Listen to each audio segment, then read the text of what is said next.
በአንድ አማኝ ህይወት ውስጥ እንደዚህ ያለው ጦርነት ሊኖር ይገባል። በእግዚአብሔር ፊት ስለ መጽደቃችን ብለን የምንሰራው ስራ ሁሉ እግዚአብሔርን ለቁጣ ያነሳሰው ይሆናል እንጂ በፍጹም ጽድቅን አያስገኝልንም። ታዲያ የህጉ ሚና ምንድን ነው? ይህንን ዋና ጥያቄ ይመልሳል። በሰው ልጅ ኃጢአታዊ ተፈጥሮ ላይ እንደ አጉሊ መነጽር ነው። ሰውየውም ለቅድስናው ወይም ፕሮግሬሲቭሊ እየተቀደሰ ለሚመጣው ህይወቱ ሪስፖንስብል ነው ወይም ደግሞ ኃላፊነት አለው ማለት ነው። ፍሪ ናውን የሆነ አሸናፊ ያለው የህይወት ትግል ነው ክርስቲያን የሚያደርገው። እንግዲህ ይህ መልካም ዜና ነው። ኦልሬዲ የተወሰነበት ጉዳይ ነው። ጌታችንም የሚያውቀው ሐዋርያቱም የሚያውቁት ነው።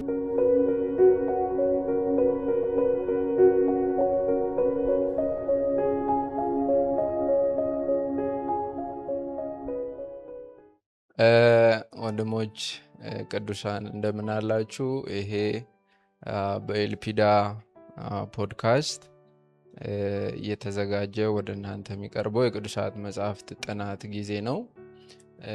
በዚህ ፕሮግራማችን በቅዱሳት መጽሐፍት ውስጥ ያሉ የተለያዩ መጽሐፍትን መስመር በመስመር ጥቅስ በጥቅስ በሆነ መንገድ እየፈታን ለቅዱሳን እንዲሆን እናቀርባለን። አሁን የምንጀምረው የገላትያን መልእክት ይሆናል። የገላትያ መልእክት ጥናታችን ለሚቀጥሉት ምናልባትም በቁጥር በርከት ላሉ ክፍሎች በጋራ የገላትያን መልእክት የምናጠና ይሆናል። ከዛ በኋላ የገላትያን መልእክት በምናጠናበት ጊዜ የምታደርጓቸውን ነገሮች አስቀድመን ልነግራችሁ እንፈልጋለን። የገላትያን መልእክት ጥናት ከኛ ጋር አብሮ ለማጥናት መጽሐፍ ቅዱስ ለእናንተ በምትችሉት ቋንቋ በምታነቡት ቋንቋ የታተመ መጽሐፍ ቅዱስ ሊኖራችሁ ይገባል። ማስታወሻ ደብተር እንዲሁም ደግሞ አጋዥ መጽሐፍትን ብትይዙ ይመረጣል። እኛ ለዚህ ለገላትያ መልእክት ጥናታችን የተጠቀምናቸውን ማቴሪያሎች ሁሉ ለእናንተ አቅርበን እንሰጣለን። ከኛ ጋር አብራችሁ የገላትያ መልእክት በምታጠኑበት ጊዜ የሚኖራችሁን ጥያቄ የበለጠ እንዲብራራላችሁ የምትፈልጉትን ነጥብ ማስታወሻ በመያዝ ለእኛ በውስጥ መስመርም በኮሜንትም እንዲደርሰን ማድረግ ትችላላችሁ።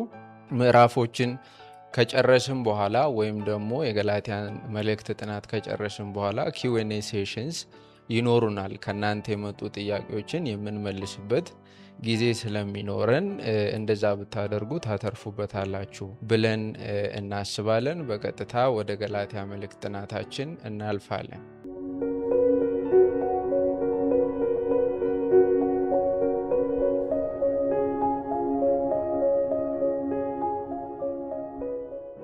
እሺ፣ የገላትያን መልእክት ጥናት ስንጀምር ከገላትያ መልእክት ውስጥ ማግኘት ያለብንን ያክል ጥቅም እንድናገኝ ወይም ደግሞ ጌታ መንፈስ ቅዱስ ከገላትያ መልእክት እንድንረዳው የሚፈልገውን ያክል እንድንረዳ የገላትያ መልእክት አወቃቀርን በጥቂቱ አውቀን ነው መግባት ያለብን። እንዴት ነው የተዋቀረው የገላትያ መልእክት የሚለውን ብናውቅ ለጥናታችን በእጅጉ የሚረዳን ይሆናል።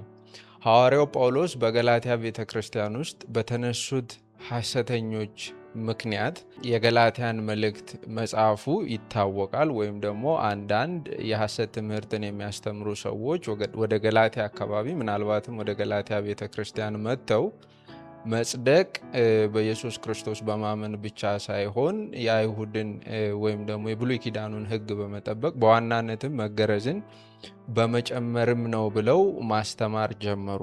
ስለዚህ ያንን ለመመከት ወይም ደግሞ ዋና የሆነውን የጽድቅ አስተምህሮ ዲፌንድ ለማድረግ ነው ይሄንን መልእክት የጻፈው። በእርግጥ ይሄንን ትምህርታቸውን ወይም የሐሰት ትምህርታቸውን በገላትያ ቅዱሳን ዘንድ የበለጠ ተቀባይነት እንዲያገኝ እነዚህ ሐሰተኞች ከተጠቀሙባቸው መንገዶች አንዱ የጳውሎስን የሐዋርያውን ጳውሎስ ሐዋርያዊ ሌጂትመሲ መቃወም ነው። ወይም ደግሞ ሐዋርያዊ ስልጣኑን መካድና በሌሎቹም አእምሮ ዘንድ ሐዋርያዊ ስልጣኑ ተቀባይነት እንዳይኖር ማድረግ ነው። ስለዚህ ሐዋርያው ጳውሎስ ይሄንንም ይከላከላል። በእርግጥ በደረሰበት ክህደት ጳውሎስ ቅናት ተሰምቶት ሳይሆን ገና ታዳጊ የነበረችው ቤተ ክርስቲያን የአፖስተሲ አደጋ ውስጥ ገብታ ስለነበር ያንን ለመከላከልና ቅዱሳንን ወደ ጤናማው ትምህርት ለመመለስ ነው ይሄንን መልእክት የጻፈው።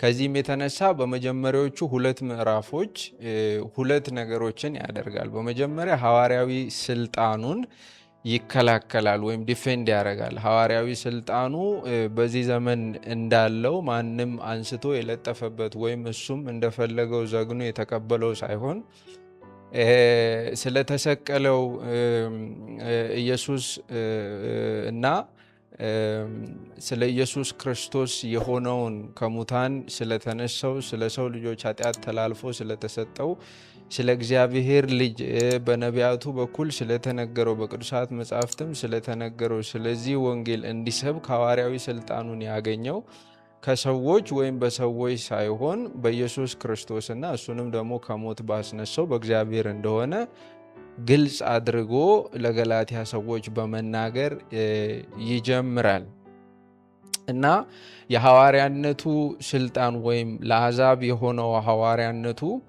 በ12ቱ በበጉ ሐዋርያት ዘንድ ምናልባትም በወቅቱ ይሄ መልእክት በሚጻፍበት ጊዜ ማለት ነው በ11ዱ የበጉ ሐዋርያት ዘንድም ተቀባይነት ያገኘ እና ደግሞ ከነሱ ያነሰ ሳይሆን የተለየ ዓላማ ቢኖረውም ሐዋርያዊ ስልጣኑ ልክ እንደነሱ ከእሱም ከበጉ የተቀበለው እንደሆነ ጠቅሶ ይናገራል። በእነዚህ 2 ምዕራፎች ውስጥ ማንም በሕግ ሥራ መዳን እንደማይችል በግልጽ በማስቀመጥ ደግሞ ይቀጥላል ትምህርቱ።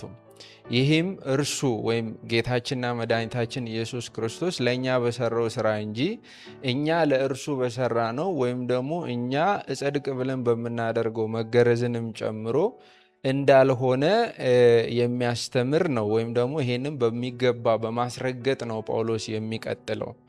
ማንም ስጋ ለባሽ እምነቱን በኢየሱስ ክርስቶስ ላይ ብቻ በማድረግ ወይም ደግሞ በኢየሱስ ክርስቶስ የመስቀሉ ስራ በማመን ብቻ እንደሚጸድቅ አስረግጦ በመናገር ከዚህ ውጭ የሆነው ልዩ ወንጌል ሁሉ ከእግዚአብሔር እንዳልሆነ ጤናማ እንዳልሆነ ያስረዳቸዋል ማለት ነው።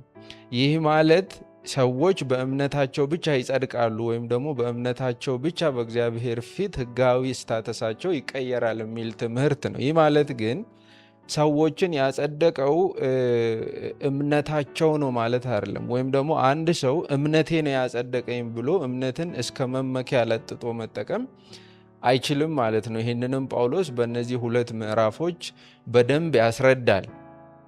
እንደውም የዚህ የገላትያ መልእክት ሁሉ እንደውም የገላትያን መልእክት ሰብስበ ነው አሰባጥረ ነው በአንድ ወይም በ2 ቁጥሮች እንግለጠው ብንል እንኳን የገላትያ መልእክት ምዕራፍ 2 ከቁጥር 15 እስከ 16 ያለው እነዛ 2 ቁጥሮች ላይ ዋናውን ጭብጥ ልናገኘው እንችላለን። ሐዋርያው ጳውሎስ እንደዚህ ያለውን መልእክት ነው ለገላትያ ሰዎች የጻፈው ማለት ነው።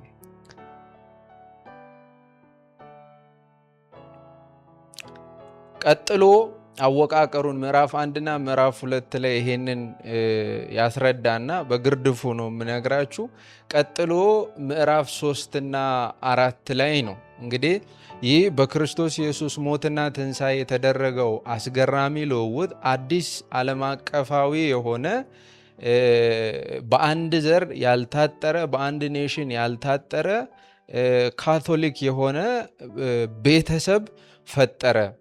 ምዕራፍ 3 እና 4 በዋናነት 2 ጥያቄዎችን የሚመልስ ነው። አንደኛው ማን ነው የዚህ ቤተሰብ ተካፋይ የሚሆነው ወይም ደግሞ እነማን ናቸው የዚህ ፋሚሊ አባል የሚሆኑት? አዲስ በክርስቶስ ኢየሱስ ሞትና ትንሣኤ የተመሰረተው የዚህ አዲስ ኪዳናዊ ቤተሰብ የቃል ኪዳን ቤተሰብ አባል የሚሆነው ማን ነው የሚለውን የሚናገር ነው። ይህንን ጥያቄ የሚመልስ ነው። ሁለተኛው እንደ ቃል ኪዳን ሕዝብ መኖር ማለትስ ምን ማለት ነው? በብሉይ ኪዳን የነበረው ሕዝብ የራሱ የሆነ የአኗኗር ዘዴ የራሱ የሆነ ሕጋዊ ምልልስ ነበረው። ልክ እንደዛው አዲሱን ፋሚሊ እንዴት ያለውን ምልልስ ነው መመላለስ ያለበት ወይም ደግሞ የቃል ኪዳን ሕዝብ በሕይወቱ መኖር ያለበት እንዴት ነው የሚለውን ጥያቄ የሚመልስ ነው ማለት ነው። በእነዚህ ሁለት ምዕራፎች ሐዋርያው ጳውሎስ የኖረበትን ያለፈበትን እንደገና በቅርበት የሚያውቀውን የይሁዲነት ሕይወቱን በመጠቀም አባታቸው አብርሃም እንኳን የጸደቀው በእምነት ብቻ እንደሆነና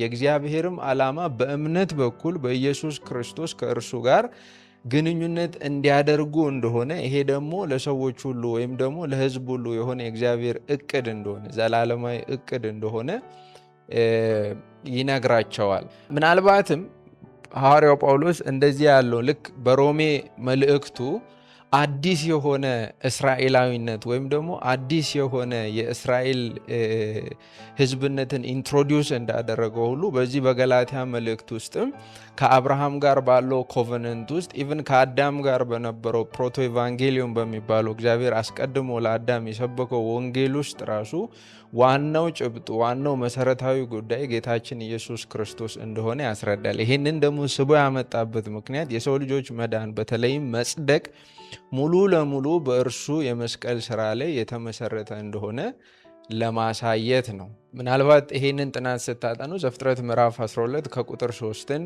እንዲሁም እዛው ዘፍጥረት ምዕራፍ 22 ከቁጥር 14ን ማንበብ ትችላላችሁ። ነገር ግን አይሁድ ይሄንን የጳውሎስን ትምህርት ሲሰሙ ይሄ እውነት ከሆነ በአንድ አማኝ ሕይወት ውስጥ ታዲያ ሕጉ ምን ያደርጋል? ይህንን ሁሉ ዘመን ይዘን የቆየነው ሕግ ምንድነው ጥቅሙ ብሎ ሊጠይቁት ይችላሉ። በመቀጠል ሐዋርያው ጳውሎስ ይህንን ዋና ጥያቄ ይመልሳል።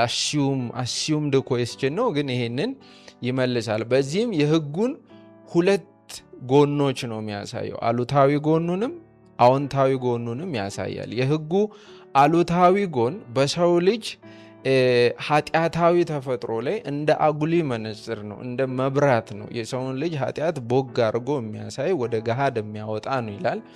አዎንታዊው ደግሞ የሕጉ አዎንታዊው ጎኑ ደግሞ የእግዚአብሔርን ሕዝብ ስለሚመጣው መሲህ ያስተማረ በሞግዚትነት የሚያዘጋጅ ባለአደራ ነበረ ብሎ ይሄንን ፍንትው አድርጎ በነዚህ በሚቀጥሉት ምዕራፎች ውስጥ ያሳያል።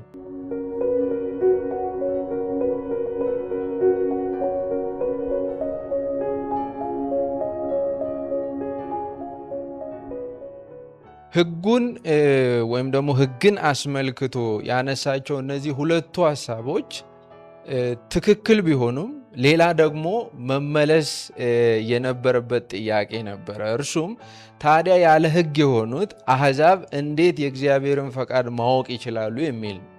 ምክንያቱም ሕጉ ሞስትሊ የተያዘው ከአይሁድ ሕዝብ ጋር ስለሆነ ሕግ የሌላቸው አይሁድስ የሚል ጥያቄ ይነሳል። ይህንንም ሐዋርያው ጳውሎስ በምዕራፍ 5 እና 6 የዚህንም ጥያቄ መልስ ይመልሳል። ሐዋርያው ጳውሎስ በእነዚህ ሁለት በተለይ ምዕራፍ 5 እና ምዕራፍ 6 ውስጥ እግዚአብሔር በመንፈሱ የሰዎችን ሕይወት እንደሚቀይር የገላትያን ቤተ ክርስቲያን በሚገባ ያስታውቃል። በዚህም በመንፈስ መመላለስ ምን እንደሆነ መርህ ያስቀምጣል። በመንፈስ መመላለስ ሰዎች ራንደምሊ በመንፈስ ነኝ ብለው አስዩም አድርገው ወይም ደግሞ ከሌሎች ሰዎች ሰምተው በመንፈስ መመላለስ ማለት እኮ ይሄ ነው ብሎ እንዲለማመዱት ሳይሆን በመንፈስ መመላለስ ማለት ምን ማለት ነው? በመንፈስ የሚመላለስ ሰው የህይወት ፍሬ ምንድን ነው? በመንፈስ ተመላለሰ የምንለውን ሰው አይነተኛ መገለጫ እንዴት ማወቅ እንችላለን? እና የመሳሰሉ ጥያቄዎችን በተለይ በምዕራፍ 5 ውስጥ ይመልሳል ማለት ነው። የእግዚአብሔር ሕግ ጠቃሚ ቢሆንም በኃጢአተኝነታችን ወይም በኃጢአታዊ ተፈጥሯችን ምክንያት ሕጎቹን በፍጹምነት ለመታዘዝ አንችልም፣ ወይም ደግሞ መፈጸም ተስኖናል። እንደዚያ ያለም አቅም እኛ ጋር የለም። ከዚህም የተነሳ የእግዚአብሔር መንፈስ በውስጣችን እንዲሰራና በህይወታችን ፍቅር፣ ደስታ፣ ቸርነት፣ ሰላም እነዚህ የመሳሰሉት ነገር እንዲገለጡ የእግዚአብሔር መንፈስ የግድ ድንጋዩን ልባችንን ወደ ስጋ ልብ ሊቀይረው ያስፈልጋል ማለት ነው። ሐዋርያው ጳውሎስ ለገላትያ ሰዎች በመንፈስ መመላለስ ወይም የአዲሱ ህዝብ የህይወት ምልልስ በመንፈስ መመላለስ ነው። በመንፈስ መመላለስ ደግሞ ቬግ አይደለም፣ ለተለጠጠ ትርጉም ወይም ደግሞ ኮንፊውዥን የተጋለጠ አይደለም። ይኸው በመንፈስ መመላለስ ማለት በእንደዚህ አይነት የህይወት ፍሬዎች ሊገለጥና ለሰዎች ሊታይ ይችላል ብሎ የሚያስረዳበት ክፍል ነው ማለት ነው። ቀጣዩ 2 ምዕራፍ እንግዲህ ይህ መልካም ዜና ነው። ነገር ግን እነዚህ ፍሬዎች በሕይወታችን እንዲፈሩ ደግሞ ከኛም ትጋት ይፈልጋል። ቀጣይነት ያለው ትጋት በማሳየት ኃጢአታዊ ፍላጎታችንን፣ ስሜቶቻችንን ያለማቋረጥ እየተዋጋን እምነታችንን ሁሉ በቃሉ መሰረት ልንኖር ያስፈልጋል ማለት ነው። በአንድ አማኝ ሕይወት ውስጥ እንደዚህ ያለው ጦርነት ሊኖር ይገባል።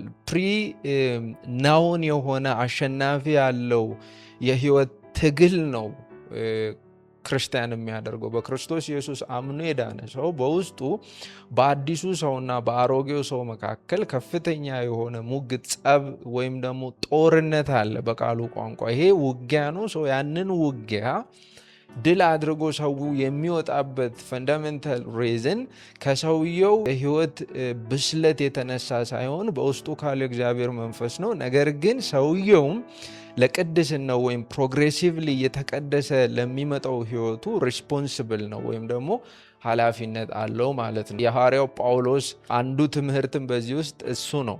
ሰው ነፃ ነው። በተለይ የተለጠጠ ነፃነትን በሚያስተምር በዚህ ዘመን ገላትያ ምዕራፍ 5ን በሚገባ ማጥናት ነፃነትን እና በነፃነት ውስጥ ያለውን ለቅድስና መነሳሳት ማወቅ በጣም አስፈላጊ ነው ማለት ነው። ሐዋርያው ጳውሎስ ለገላትያ ሰዎች ይህንንም በደንብ አድርጎ ያሳያቸዋል ማለት ነው። ለምሳሌ ገላትያ ምዕራፍ 5 ከቁጥር 25ን ብንመለከት እንደዚህ ይላል፣ በመንፈስ የምንኖር ከሆነ በመንፈስ እንመላለስ፣ እርስ በርሳችን እየተጎነታተልና እየተቀናናን በከንቱ ውዳሴ አንመካ ይላል። በዚህም ምናልባት ሊጠይቁት የሚችሉትን ጥያቄ አንቲሲፔት አድርጎ ሐዋርያው ጳውሎስ ይመልሳል። በጽሁፉ በዚህ መልእክቱ ውስጥም በቤተ ክርስቲያኒቱ ውስጥ የነበረውን አውድ መመልከት እንችላለን። እዚህ ጋር አንድ ነገር ብዬ ልለፍ። የገላትያ መልእክት ጀስቲፊኬሽን ባይ ፌዝ አሎን የሚለውን ትምህርት የሚያጠነክር ወይም ደግሞ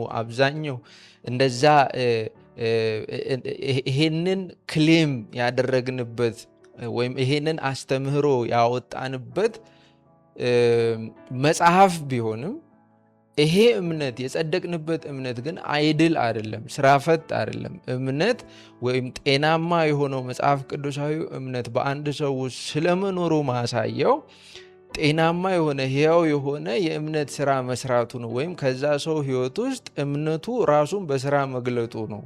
ይህንን አስምረን ልናውቅ ወይም ልንመራበት ያስፈልጋል። ሰው የጸደቀው በእምነት ብቻ ነው ማለት ምንም ስራ አይሰራም አይድል ነው ማለት አይደለም። በእርግጥ አንዳንድ ቤተ እምነቶችን ለመክሰስ ሲፈልጉ የጸደቅነው በእምነት ብቻ ነው፣ ስለዚህ እንደፈለግን ሆነን እንኑር ብሎ ያስተምራሉ ይላሉ። እንደዛ የሚያስተምር ዲኖሚኔሽን ከዚህ በፊትም እንዳልኩት አላውቅም፣ ምናልባት ካለም ስህተት ነው።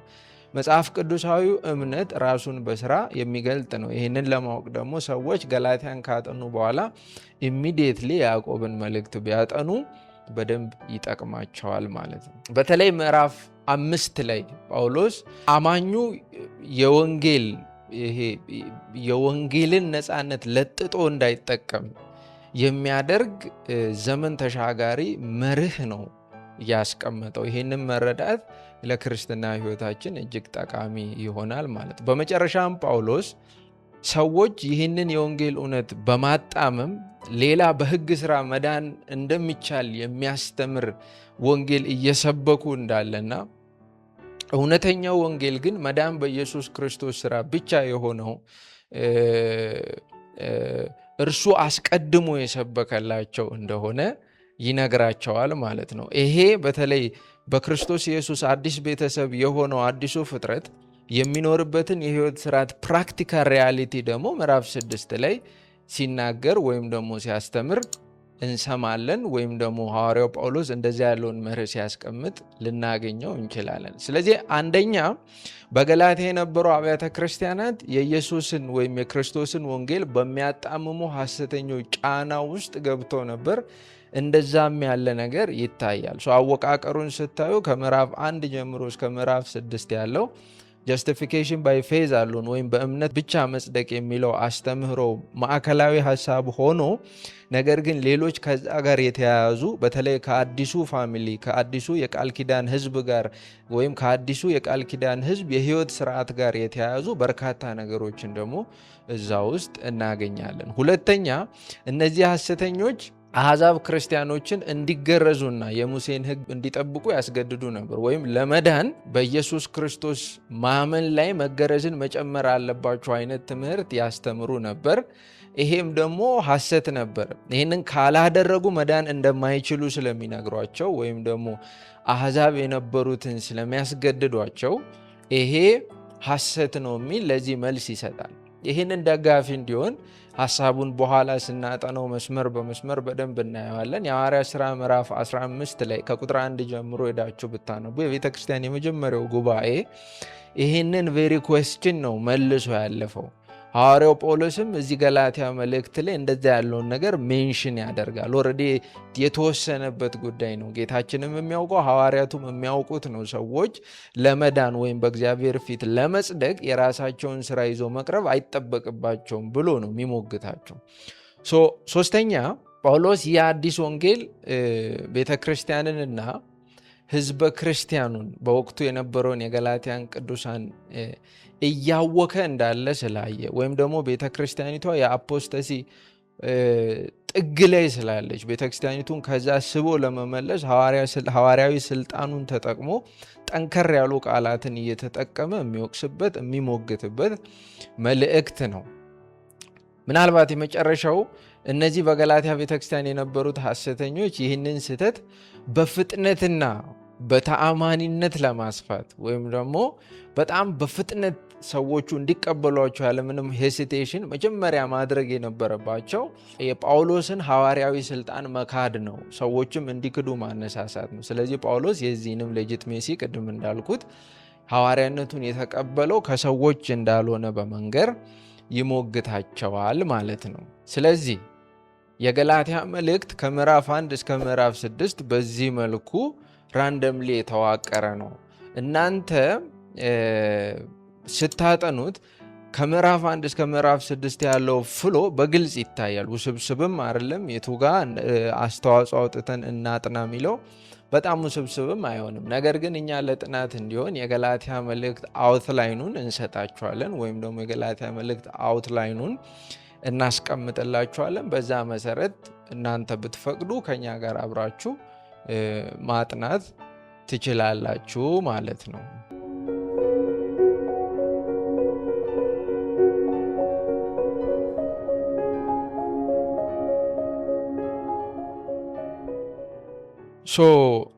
የገላትያ መልእክት እንግዲህ የሚታወቀው ጳውሎስ ወንጌልን ለመከላከል ወይም ደግሞ ልዩ የሆነውን ወንጌል ለመከላከል በሰጠው ወይም ደግሞ በሰነዘረው ጠንካራ ሀሳብ ነው። ገና ከመግቢያው ጠንከር ያሉ ሀሳቦችን የያዘ ምዕራፍ 1 ላይ ሳይቀር ገና ከመግቢያው በሌሎቹ መልእክቶች ውስጥ እንደምናየው ከምስጋና ወይም የገላትያን ቅዱሳን ከምስጋና ከአፕሪሺዬሽን የጀመረ ሳይሆን ጠንከር ያለ ትችትን ጠንከር ያለ ሙግትን በማንሳት የሚጀምር መጽሐፍ ነው የገላትያ መልእክት።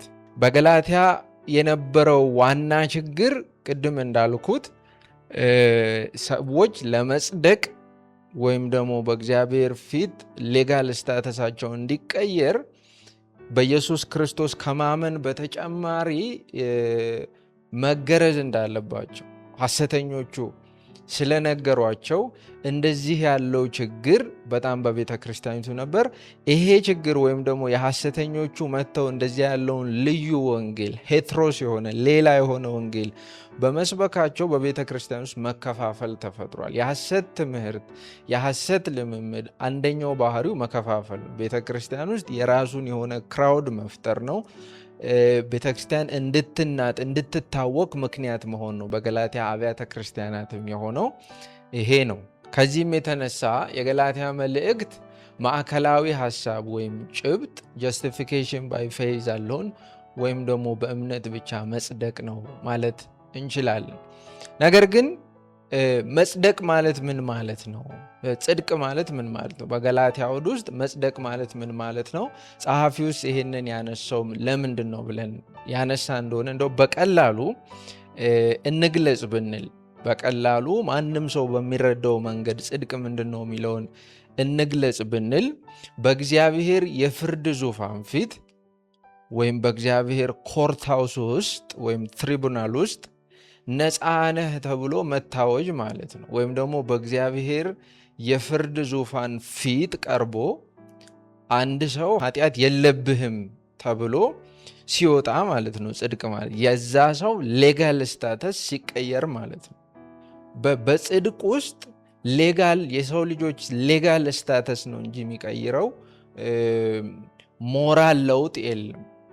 ወይም ደግሞ ከተኮነኑት መንደር ወደ ጸደቁት መንደር መምጣት ነው እንጂ ሞራል ለውጥ የለውም። በእርግጥ ይሄ ቅድስና፣ መጽደቅ፣ መቀደስ፣ መክበር የሚለው ኦርዶ ሳሉተስ ሎጂካል ኦርደር ነው እንጂ ክሮኖሎጂካል ኦርደር አይደለም። ነገር ግን ከመቀደስ ይሄ ራሱ በጣም ወሳኝ ነገር ነው።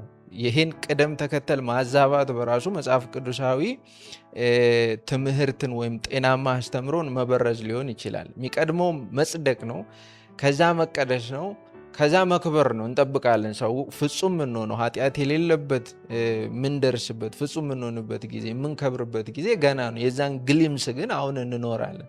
የጸደቅ ነው ግን ጽድቅ ማለት የሰው ልጆች ሌጋል ስታተስ በእግዚአብሔር ፊት ያላቸው ሁኔታ ተቀየረ ማለት ነው። ይሄ ግን ከነሱ የሆነ ነው ወይ?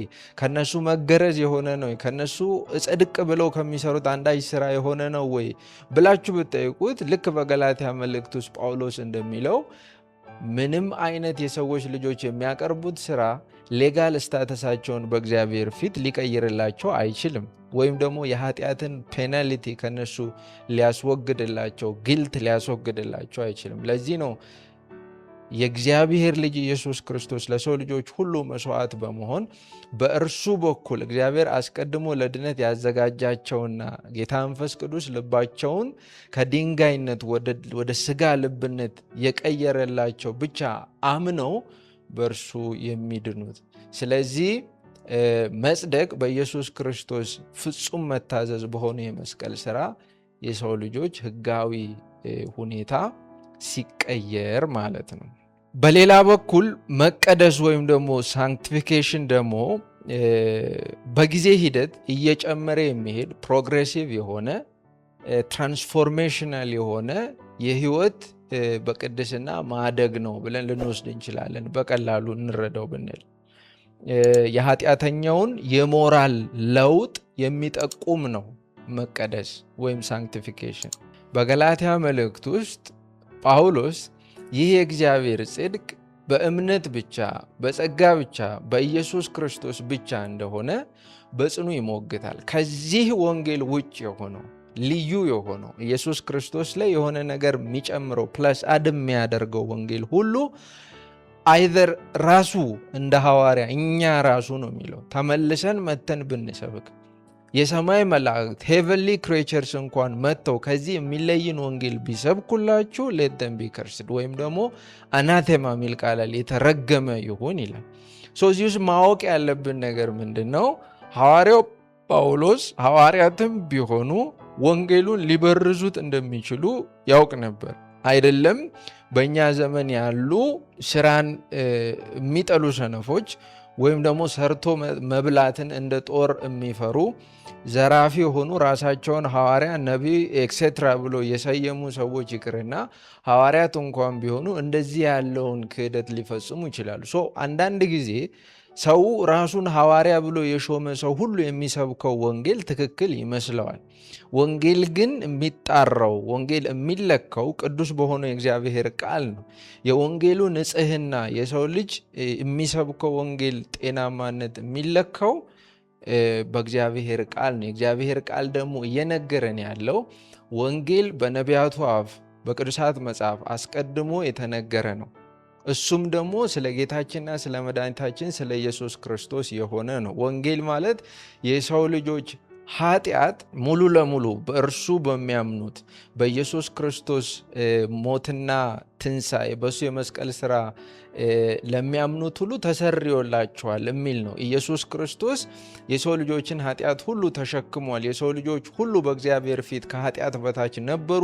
ገና ከተፈጥሯቸው ኃጢአተኞች ነበሩ፣ የቁጣ ልጆች ነበሩ፣ ራሳቸውን ማዳን የማይችሉ ነበሩ፣ ኢንኬፐብል ነበሩ፣ አመፀኞች፣ ጎስቋሎች ነበሩ። ነገር ግን ይህንን ስታተስ የቀየረው ያጸደቃቸው የጌታችን የኢየሱስ ክርስቶስ ፍጹም መታዘዝና የመስቀል ስራ ነው የሚል ነው። ከዚህ የሚለየው ወንጌል ሁሉ ልክ ጳውሎስ እንደሚለው የተረገመ ይሁን ማለት ነው። ሐዋርያው ጳውሎስ ጽድቅ በኢየሱስ ክርስቶስ የመስቀል ስራ ብቻ በማመን ነው ብሎ ያስተምራል። ምክንያቱም ጽድቅ የድነት ዋና ክፍል ብቸኛ ክፍል አይደለም፣ ነገር ግን የድነታችን መልህቅ ነው። ጽድቅን ሰው በስርዓት ከተረዳ፣ እንደ እግዚአብሔር ቃል እውነት ከተረዳ በሌሎቹ የድነት አስተምህሮች ውስጥ ብዥታ ውስጥ ላይገባ ይችላል። ጽድቅ የኢየሱስ ክርስቶስ ፍጹም ስራ ለሰዎች ሲቆጠር ወይም ኢምፒዩት ሲሆን ነው። በጽድቅ ውስጥ እኛ የምንሰራው አንዳች ስራ የለም። እጸድቅ ብለን የምንሰራው ስራ ሁሉ በእርሱ ፊት የመርገም ጨርቅ ነው። በቅድስና ውስጥ ግን ከመንፈስ ቅዱስ የመቀደስ ስራ ጋር እኛ እንተባበራለን። ሐዋርያው ጳውሎስ ለገላትያ ሰዎች የሚናገረው በዋናነት የገላትያ መልእክት ስለ ጽድቅ ስለሆነ በተለያዩ ምሳሌዎች፣ በተለያዩ አርጊመንቶች ይህንን ነው የሚያስረዳቸው። ጽድቃችን በእኛና በኢየሱስ ክርስቶስ ጣምራ ስራ የተገኘ ፍሬ አይደለም። ጽድቅ በኢየሱስ ክርስቶስ ስራ ብቻ የሆነ ለእኛ ግን በእምነት በኩል የሚቆጠር ነው። ትሩ ፌዝ አገኘ ነው እንጂ በእምነታችን ምክንያት ወይም እምነታችን እንደ አንዳች ስራ ተቆጥሮ የተሰጠን መለኮታዊ ስጦታ ሳይሆን እግዚአብሔር በሉዓላዊነቱ ይህንን የመስቀሉን ስራ ለሚያምኑት ሁሉ የሚቆጥረው የልጁ ፍጹም መታዘዝ ነው። የሰዎቹ ግን ሌጋል ስታተስ መቀየር ነው ብለን ልንወስድ እንችላለን። ነገር ግን በገላትያ መልእክት አውድ ውስጥ የአንድ ሰው መጽደቅ የሚረጋገጠው ወይም ጳውሎስን ሄዳችሁ ኦኬ መጽደቅ በእምነት ብቻ ነው፣ በኢየሱስ ክርስቶስ ስራ ብቻ ነው፣ መገረዝ ወይም ደግሞ እንጸድቅ ብለን በምንሰራው ስራ አይደለም ካልክ አንድ ሰው መጽደቁ በምንድን ነው የሚታወቀው? ወይም በእግዚአብሔር ፊት ያለው ሌጋል ስታተሱ መቀየሩ ወይም አምኜ ጸደቅኩ የሚለው እምነቱ ትክክለኛ አውተንቲኬት የተደረገ ነው የሚለውን እንዴት ማወቅ እንችላለን ብላችሁ ብጠይቁት ጳውሎስ እሱማ ቀላል ነው፣ ፍሬ አለው። እምነቱ ስራ ፈት አይደለም። ፍቅርን፣ ደስታን፣ ቸርነትን፣ በጎነትን፣ ራስን መግዛትን፣ ሰላምን፣ እነዚህን የመሳሰሉ ነገሮችን በሰውየው ህይወት ልታዩ ትችላላችሁ። የመጽደቅ አንድ ሰው ጤናማ እምነት እንዳለው የምታውቁት፣ እንደ ጸደቀ የምታውቁት፣ ጌታ መንፈስ ቅዱስ በህይወቱ እንዳለ የምታውቁት፣ የስጋን ልብ እንደተቀበለ የምታውቁበት አንዱ መንገድ እነዚህ የመንፈስ ፍሬዎች በህይወቱ መፍራታቸው ነው። ሰውየው በፊት ይኖር ከነበረበት ኃጢአታዊ ህይወት ይኖር ከነበረበት ስጋዊ ምልልስ ፕሮግሬሲቭሊ እያደገ ወደሚመጣ ቅድስና መጥቷል። እንደዚህ ያሉት ኤቪደንሶች በህይወቱ አሉት። እንደዚህ ያለውን የህይወት ለውጥ አድርጓል የመሳሰሉ ነገሮችን ነው ማለት ነው የምናውቀው። አንድ ሰው መጽደቁን የምናውቀው ፍሬ በህይወቱ ሲኖር ነው። የገላትያ መልእክትም ክሊርሊ ስቴት የሚያደርገው ሰውየው በስጋ ነው፣ አዎ፣ ስለዚህ የስጋ ፍሬዎችን ያፈራል። ሰውየው በመንፈስ ነው፣ አዎ፣ ስለዚህ የመንፈስ ፍሬዎች በህይወቱ ሕያው የሆነ እምነት፣ ሕያው የሆነ ስራ ይኖረዋል ማለት ነው። ያ ስራ ግን በፍጹም ጽድቁን አልከሰተውም። በእምነት ወይም ደግሞ ፍሬው ያፈራው በህይወቱ ያለው መንፈስ ያፈራው ስራ አይደለም ጽድቁን የከሰተው ወይም ደግሞ ኦሪጂኔት ያደረገው ወይም ያነሳሳው። መጽደቁና በህይወቱ የእግዚአብሔር መንፈስ ኢንቮልቭ ማድረጉ ራሱን በፍሬ ገለጠ ብለን ነው የምንለው። ጤናማው አስተምህሮ እና መጽሐፍ ቅዱሳዊ አስተምህሮ እሱ ነው። ምክንያቱም ሊያጸድቀን የእረኛውን ድምፅ ሰምተን እንድንመጣ ያደረገና በውስጣችን የድንጋዩን ልብ ወደ ስጋ ልብ የቀየረው መንፈስ ልክ ስንጸድቅ ጥሎን አይሄድም። አብሮን ሆኖ እያደገ በሚሄድ ቅድስና እኛን ይለውጠናል ማለት። በገላትያ ቤተክርስቲያንም ሆነ አሁን በእኛ ዘመን በጣም በርካታ ሰዎች መልካም ስራ የግድ በእግዚአብሔር ፊት አንዳች ሞገስን ለማግኘት፣ በእግዚአብሔር ፊት አንዳች ክብርን ለማግኘት፣ በእግዚአብሔር ፊት አንዳች ተቀባይነትን ለማግኘት ከጽድቅ ጋር ተያይዞ ማለት ነው አንድ መልካም ስራ መስራት አለብን ብሎ ደስፕሬትሊ ያስባሉ።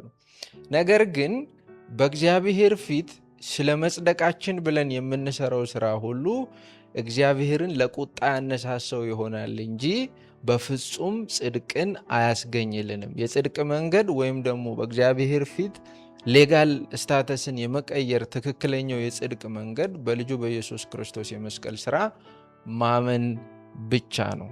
ለዚህም ነው ገላትያ ምዕራፍ 2 ከቁጥር 20 ላይ ከክርስቶስ ጋር ተሰቅያለሁ፣ ከእንግዲህ እኔ አልኖርም፣ ነገር ግን ክርስቶስ በውስጤ ይኖራል። አሁንም በሥጋ የምኖረው ኑሮ በወደደኝና ስለ እኔ ራሱን አሳልፎ በሰጠው በእግዚአብሔር ልጅ ላይ ባለኝ እምነት ነው የሚለን ጳውሎስ። ምክንያቱም አዎ ምንሰራው ስራ አያጸድቀንም፣ ነገር ግን ከጸደቅን ደሞ ስራ እንሰራለን። መልካም ስራችን አያጸድቀንም፣ ነገር ግን ከጸደቅን መልካም ስራ እንሰራለን። በኢየሱስ ክርስቶስ በማመን ላይ ደምረን ምንሰራው አንዳች የሕግም ስራ የለም፣ መልካም ስራ የለም። ነገር ግን በኢየሱስ ክርስቶስ ስለጸደቅን ልንሰራ የሚገባው በርካታ ስራ አለ። የገላትያ መልእክት እነዚህን አያፋልስም፣ አያደባልቅም፣ ኮንፊውዝም አያደርግም። ሰው ጸድቋል፣ ስለዚህ የራሱን መንገድ ሴፕሬት መንገድ መሄድ ይችላል፣ ነፃ ነው የሚል ትምህርት የለው። ምዕራፍ 5 ሄዳችሁ ብታነቡ ገና ከመግቢያው በክርስቶስ ኢየሱስ ያገኘነው ነፃነት የየራሳችንን የልብ ፍላጎት እንደ መሻታችን እየኖርን መኖር እንችላለን የሚል ትምህርት የለው። የጸደቀ ሰው በውስጡ ከፍተኛ የሆነ መንፈሳዊ ጦርነት አለ። ስጋው ከመንፈሱ ጋር፣ አዲሱ ሰው ከአሮጌው ሰው ጋር መንፈሳዊ ጦርነት ውስጥ ይገባል። የዚህ ጦርነት ዊነር ይታወቃል። ነገር ግን ክርስቲያኑ ከመንፈስ ቅዱስ የመቀደስ ስራ ጋር በመተባበር በውስጡ ባለው መንፈስ እንደ እግዚአብሔር ቃል እውነት በመመላለስ ይህንን ስጋ ሊያሸንፍ ይገባል። ለምን? ምክንያቱም አሁን እርሱ ሕያው ሆኖ የሚኖረው በእርሱ ሕያው ሆኖ የሚኖረው ጌታ ኢየሱስ ክርስቶስ ነው። አሁን የሚኖረው ህይወት የእርሱ አይደለም፣ ስጋዊ ህይወት አይደለም። አሁን የሚኖረው በእግዚአብሔር ልጅ ባለው እምነት የሚኖረው ኑሮ ነው። በሌላ አገላለጽ ቅድስናችንም ሆነ ጽድቃችን የሚመጣው በእግዚአብሔር ልጅ በኢየሱስ ክርስቶስ ላይ ባለን እምነት ነው። ሰው ኢቭን መቀደሱንም ለብቻው አይሰራው። ማንም ሰው ለብቻው አይቀደስም። ከመንፈስ ቅዱስ እርዳታ ውጪ፣ በእምነት ካለ መተባበር ውጪ ሰው በራሱ ፉሊ መቀደስ አይችልም፣ ይተባበራል እንጂ። ነገር ግን የሰው ኃላፊነት እዛ ውስጥ አለ። ፉሊ ሪስፖንሲብል ነው። ሰው ለሚኖረው ህይወት ሪስፖንሲብል ነው። ይህንን ማጣረስ አያስፈልግም። በመልካም ስራችን አንጸድቅም፣ ኢቭን በመልካም ስራችን አንቀደስም። መልካም ስራችን ግን የቅድስናችን አንዱ አካል ነው። በመልካም ስራ ጽድቃችንን ባንከስተውም ነገር ግን በቅድስናችን ውስጥ መልካም ስራችን ሊካተት ይችላል። በቅድስናችን ውስጥ ራሱ በእምነት የምንመለከተው የጌታችንን የኢየሱስ ክርስቶስን መስቀል ነው እና ደግሞ የመንፈስ ቅዱስን የመለወጥ ኃይል ነው የምንማጸነው። ወደ እግዚአብሔር ነው የምንጮኸው እንዲለውጠን፣ እንዲያስተካክለን፣ የሥጋን ልብ እንዲሰጠን፣ እያደገ በሚሄድ ቅድስና እንዲባርከን፣ ከሚመጡ ፈተኖች እንዲጋርደን፣ የመቀደስን ጸጋ እንዲያበዛልን ወደ እርሱ ነው የምንጮኸው። እርሱም በቅዱስ ቃሉ በኩል በህብረት በኩል በቤተ ክርስቲያን ቅዱስ አድርጎ በሰጣቸው ስርዓቶች በኩል ጸጋን ያበዛልናል። የመቀደስም ህይወት በዛ መንገድ እየበዛልን ይሄዳል ማለት ነው። ነገር ግን በገላትያ የነበሩ ሐሰተኞች ወይም ደግሞ ወደ ገላትያ መጥተው ልዩ ወንጌል ይሰብኩ የነበሩ ሐሰተኞች ይሄንን ወደ ኢየሱስ ክርስቶስ ብቻ የመመልከትን ወይም ደግሞ በኢየሱስ ክርስቶስ የመስቀል ስራ ላይ ተስፋችንን የመጣልን ትምህርት ገልብጠው በዛ ውስጥ በእኛ መገረዝ ወይም ደግሞ የነሱ መገረዝ እንደ ትብብር ሊገባ እንደሚችል አድርገው ያስተምሩ ነበረ። ሁከትንም በዚህ ምክንያት ይፈጥሩ ነበረ። በገላትያ ቤተ ክርስቲያን ውስጥ መገረዝ ምልክትነቱ ለዚህ ክፉ ዓለም ነው። ገላትያ ምዕራፍ 1 ቁጥር 4 ላይ ጳውሎስ ግን ከዚህ ክፉ ዓለም እግዚአብሔር በልጁ በኢየሱስ በኩል እንዳዳነን ይናገርና ለእርሱም ደግሞ ምስጋና ያቀርባል። በወቅቱ ኢቭን በብሉይ ኪዳን መገረዝ የድነት ከሳች አይደለም። መገረዝ ወይም ግዝረት ድነትን የከሰተ ወይም ደግሞ መገረዝ የድነት ጋራንቲ አይደለም። በውስጥ ላለ ቃል ኪዳን በውጭ ያለ ምልክት ነው እንጂ መገረዝ ራሱ የእግዚአብሔርን ቃል ኪዳን አልፈጠረውም። እግዚአብሔር ቃል ኪዳን ስለመስጠቱ ውጫዊ ማሳያ ሆኖ ነው መገረዝ የቀረበው። ይህንንም ጳውሎስ ክሊርሊ ያስረዳቸዋል። በገላትያም በሮሜም መልእክቱ በጣም ፍንትው አድርጎ ያሳያል። አይደለም በአዲስ ኪዳን ከኢየሱስ ክርስቶስ ሞትና ትንሣኤ በኋላ ይቅርና ገና በብሉይ ኪዳንም መገረዝ የድነት ወይም የተስፋው ቃል ከሳች አይደለም። ለተሰጠው ቃል ኪዳን የተስፋው ቃል ውጫዊ ማረጋገጫ፣ ውጫዊ ምልክት ሆኖ ነው የቀረበው ማለት ነው። ሌላው መገረዝ በአይሁድና በአሕዛብ መካከል የነበረውና ጌታችን ኢየሱስ ክርስቶስ በስጋው ካፈረሰው የጥል ግድግዳ መዋቅሮች መካከል አንዱ መገረዝ ነው። እነዚህ ሐሰተኞች ወደ ገላትያ ወርደው ደግሞ እየሰበኩ ያሉት በኢየሱስ ክርስቶስ ሲደመር መገረዝ ነው። ጌታችን ኢየሱስ ክርስቶስ በስጋው ያፈረሰው የጥል ግድግዳ አንዱ ብሎኬት፣ አንዱ ማገር ግን መገረዝ ነበረ። ለዚህ ነው ጳውሎስ ጌታችን ያፈረሰውን መልሶ ለመገንባት የሚጥሩት እነዚህ ሐሰተኞች ናቸው ሉክ አፍተር ደም የሚለው ማለት ነው። አንዳች እጸድቅ ብለን የምንሰራው ስራ በእግዚአብሔር ፊት ዋጋ የለውም። ጭራሽ መገረዝ ደግሞ እግዚአብሔር በልጁ በኢየሱስ ክርስቶስ በኩል በአሕዛብና በአይሁድ መካከል የነበረውን የጥል ግድግዳ ሲያፈርስ አብረው ከፈረሱ ነገሮች መካከል አንዱ መገረዝ ነው ይላቸዋል። ስለዚህ በገላትያ መልእክት ውስጥ መጽደቅ፣ መቀደስ፣ መክበር እነዚህ ዋና ጭብጦች ናቸው። በእርግጥ የገላትያ መልእክት እስካቶሎጂካል የሆነ መልእክትም አለው። ይሄ ነገረ ፍጻሜያዊ ይዘትም አለው። የመጨረሻው ዘመን ትምህርት ማለት ነው። ይሄንን ቅዱሳን ገና ለወደፊት የሚመጣ ነው፣ ገና ከጌታችን ድጋሚ ተመልሶ ሲመጣ የሚሆን ኢቨንት ነው ብሎ እንዳይጠብቁ አሁንም ያለ ነው። ኦልሬዲ አዲስ ፍጥረት የመሆን አዲስ የቃል ኪዳን ሕዝብ የመሆን እውነታ ገና ለወደፊት የሚመጣ ሳይሆን አሁን የምንኖረው ነው። በዓለም መካከል በዓለም ስንመላለስ እንደ አዲስ ፍጥረት፣ እንደ አዲስ የቃል ኪዳን ሕዝብ፣ እንደ አዲስ የእግዚአብሔር እስራኤል ነው የምንኖረው የሚል መልእክትም አብሮ የያዘ ነው። ስለዚህ ነገረ ፍጻሜያዊ ወይም እስካቶሎጂካል የሆነ መልእክትም በውስጡ ያዘለ ነው የገላትያ መልእክት ማለት ነው። ስለዚህ ወደ ገላትያ የመጡ ሐሰተኛ መምህራን በገላትያ ቤተ ክርስቲያን ውስጥ መከፋፈልን፣ ጠብን የዘሩ ቢሆንም የሐሰት ትምህርትን ያስተማሩ ቢሆንም ሐዋርያው ጳውሎስ በእነዚህ 6 ምዕራፎች ውስጥ ቅዱሳንን ወደዚህ አፖስተሲ እንዳይገቡ በጣም ጠንካራ የሆኑ ሙግቶችን በማንሳት ይመክራቸዋል ማለት ነው።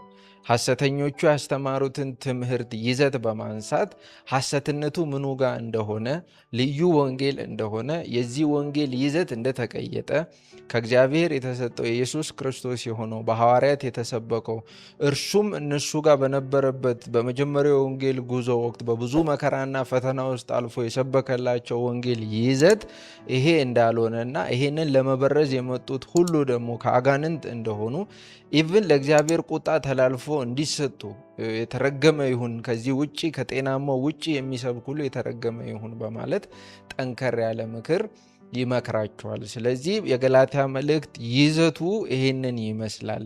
ዲፕ ገብተን ቁጥር በቁጥር ምዕራፍ በምዕራፍ ስናጠና እነዚህን ነገሮች በትነን መጽሐፍ ቅዱሳዊ እና አውዳዊ ሚኒንጋቸው ምንድን ነው የሚለውን እናጠናለን። ጠቅላላ አወቃቀሩን ስናይ ግን ከምዕራፍ 1 እስከ ምዕራፍ 6 ያለው ይዘቱ ይሄንን ይመስላል። ቀጣይ ሎኬሽኑን ሂስቶሪካል ባክግራውንዱን ደግሞ እንዳስስና ከዛ በመቀጠል እያንዳንዱን ቁጥር እየፈታን እንሄዳለን። ለበረከቱ ነው።